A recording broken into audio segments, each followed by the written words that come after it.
evening. As Dave said, I'm Stephanie Balmer. I serve as the Vice President for Enrollment Marketing Communications and Dean of Admissions at Dickinson College in Central Pennsylvania. I have really an extraordinary opportunity this evening to talk with you about the value of the small liberal arts colleges. The portfolio that I manage at Dickinson is interesting, and this will give you a sense of the reach, I think, of a liberal arts college, whereas I have an opportunity to oversee admissions, financial aid, institutional research, marketing, and Division III athletics. So it's a really interesting constellation of programs and activities on behalf of the college, but I think absolutely speaks to the reach of liberal arts colleges in some really powerful ways. I have to tell you, as I was leaving Carlisle this morning, and people were asking, you're leaving campus for St. Louis? Is that right? And I said, yes, I am.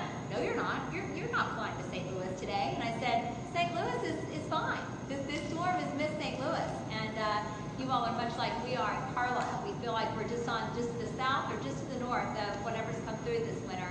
And thankfully, you all didn't get that mess coming up from Amarillo. So anyway, it's great to be here tonight. Small liberal arts colleges. I think that so many of the young men are receiving right now, as a result of having taken the PSAT, a good amount of mail, right? And a good amount of email. And I'm placing the emphasis on mail and email because from an admissions perspective, we don't know what you want, so we're going to continue to send you as much of both as possible, right? Because your preferences and surveys continue to suggest you like to be able to have the print material in your hand, but you also like the ease of receiving emails and having the links and the direction to the different parts of our websites. So you're receiving a lot of email right now with subject lines that look probably pretty similar, and you're receiving a lot of mail. And I would be really curious to hear later about how you're sorting through what you choose to open versus what you choose not to open. And I would argue that in terms of liberal arts colleges and looking at that return address, for a number of you, these are likely places that are not as familiar to you simply because, one, they've not played sports on Saturdays, right? And so they're largely Division III programs, so they don't have, one would argue, the luster of the ESPN schools, as we oftentimes will say with Division I. But they're really special places, and that size is one of the really important ways to think about it. Size counts. Liberal arts colleges range in scale anywhere from 1,000 to approximately 3,500 or 4,000 students.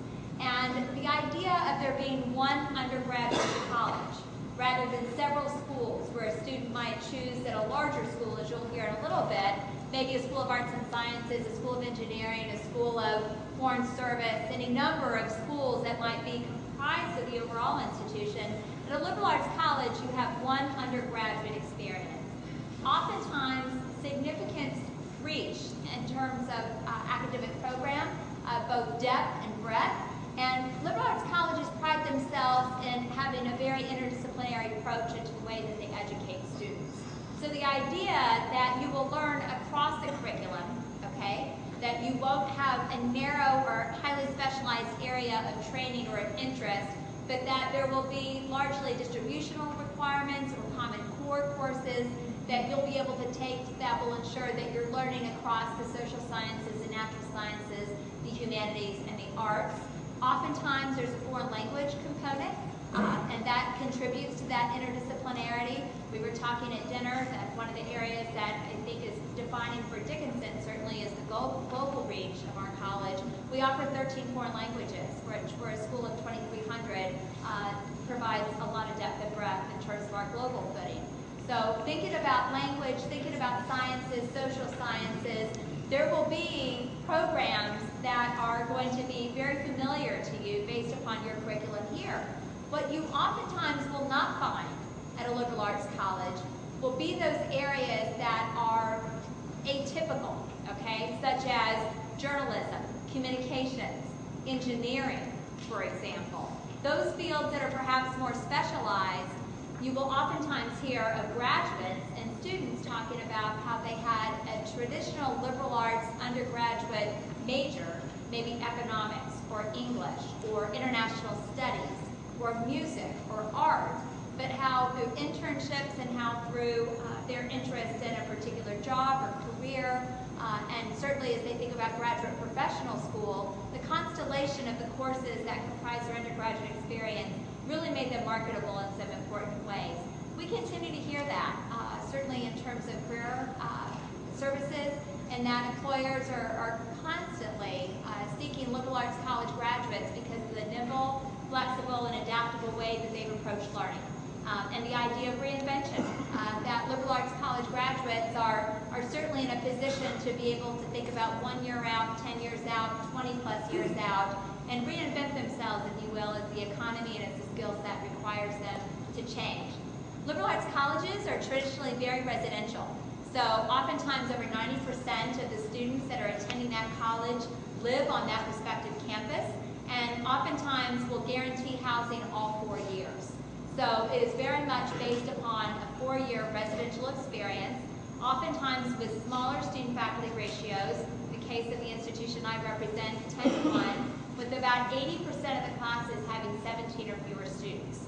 So the idea of size matters, and I think oftentimes when I have an opportunity, our staff has an opportunity to talk with students and parents representative of a great high school as you have here, you know, the idea of what do you want to preserve most about the experience that you've had here, and what do you most want to change?